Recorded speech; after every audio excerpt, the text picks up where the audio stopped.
Hi, away, Miss Metz here. Tonight I'm reading Chapter 3 of The Lemonade War, Joint Venture. Joint venture. Noun. Two or more people joining forces to sell a certain amount of goods or to work on a single project. When the goods are sold or the project is finished, the joint venture ends. Your sister is really... Shut up, said Evan. Huh? Just shut up. She's okay. She doesn't look. She's okay. So just shut up. Okay, said Scott, holding up his free hand to show he meant peace. Evan was getting abused on both sides. The heavy cooler was banging against his inside leg with every step, and the plastic chairs were scraping against his outside leg. Bruised and bloodied, he thought to himself, all for the fun of hanging out with Scott Spencer. Why couldn't Jack have been home? Or Ryan? And why did Adam have to be on the Cape this week? It stunk. How far are we walking? Grunted Scott. Just to the corner. Evan watched as drops of sweat fell off his face and landed on the hot sidewalk. We should have stayed in the driveway. It was shaded. The corner's better, trust me, said Evan. He remembered when Jesse had said the same words to him last summer. They were setting up a lemonade stand together, and Evan had been grumbling about dragging the cooler across the street and down two houses just like Scott. But Jessie had insisted. There's a sidewalk on this side, she said, so we'll get the foot traffic coming in from both directions. And people in cars coming around the curve will have time to see us and slow down. Besides, there are a bunch of little kids on the side street, and their mothers won't want them crossing Damon Road. The corner's better, trust me. And she was right. They'd made a ton of money that afternoon.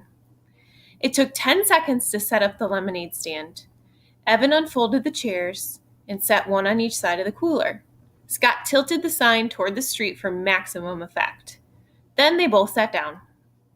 Man, is it hot, said Evan. He took off his baseball cap and wiped the sweat from his face with his shirt. Then he grabbed an ice cube from the cooler, balanced it on his head, and stuck his cap back on. Yeah, said Scott, I'm thirsty. He reached into the paper bag and pulled out a cup. It was one of those large red plastic cups that vendors use at professional baseball games. Then Scott took one of the pitchers from the cooler and filled the cup to the brim with lemonade. Hey, not so much, said Evan, pouring himself a cup too, but only part way.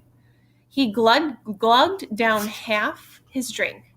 Not bad, he thought, though he noticed a dead fruit fly floating on the top. His mom had been battling a mad fruit fly infestation ever since the weather had turned really warm. The kitchen sink area, where they kept their fruit bowl, was dotted with tiny, feathery fruit fly corpses. Scott drained his cup and tossed it on the ground. Ah, he said, satisfied. That was good. I'm going to have another.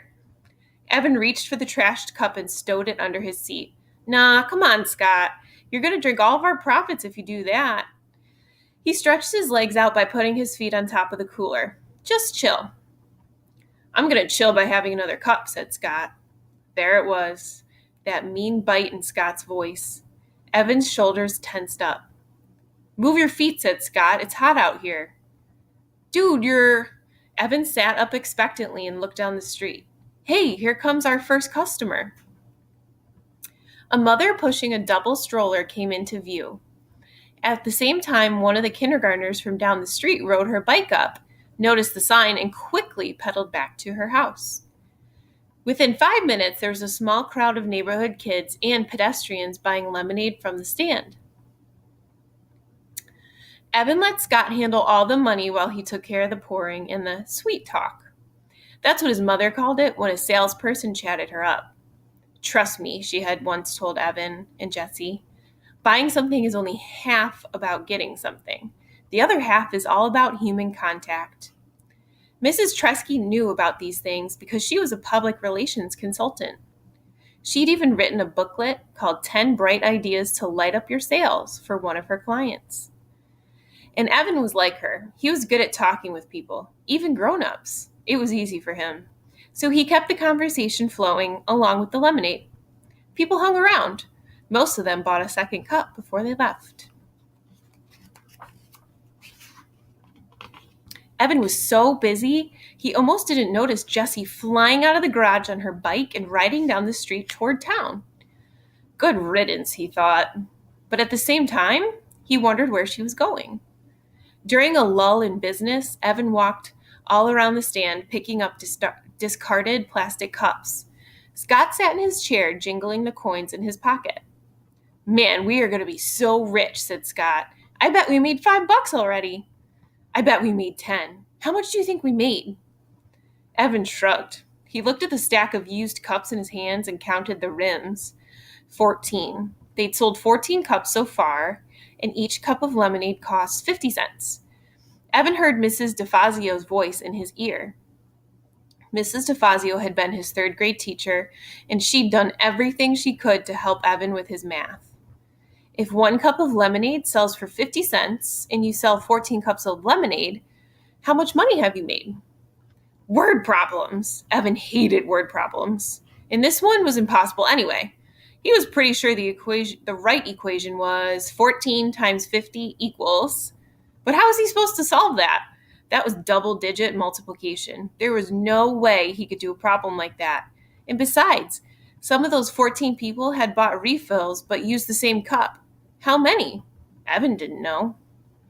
Still, he knew they'd made a pretty good amount of money. That estimate was close enough for him.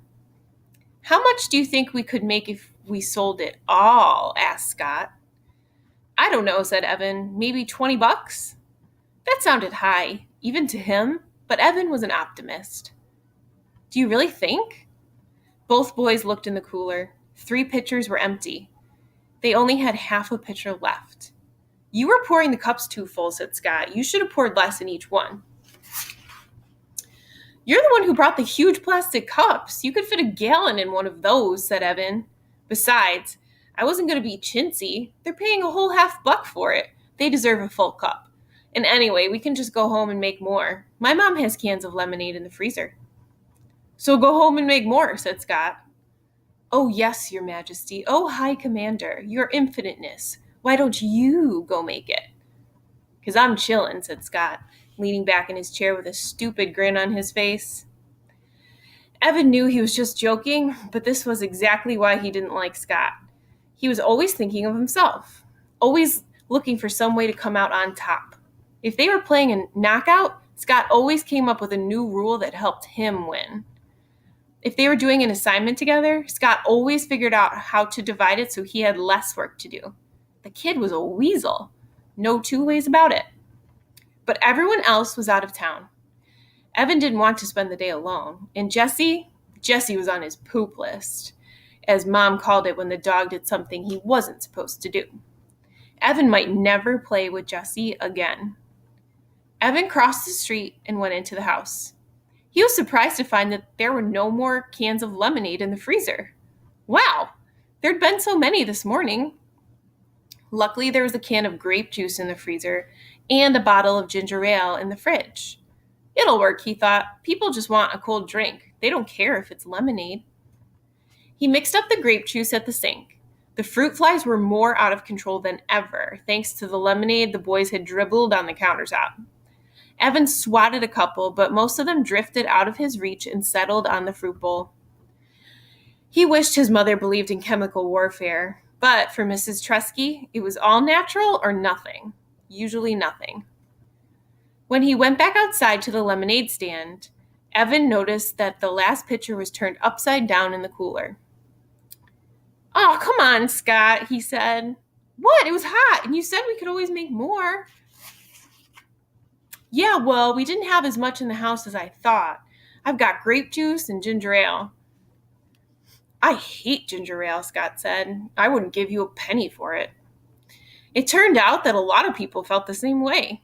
Business was definitely slower. The day got hotter. The sun beat down on them so ferociously that it was easy to imagine the sidewalk cracking open and swallowing them whole. Fanning himself, Evan said, How much money do you really think we could make? I don't know, said Scott, pushing his baseball cap down over his eyes. I mean, on a hot day like this, Evan said, silently adding the words, or tomorrow, if we sold 8 pitchers of lemonade, what do you think we'd each make? 8 pitchers?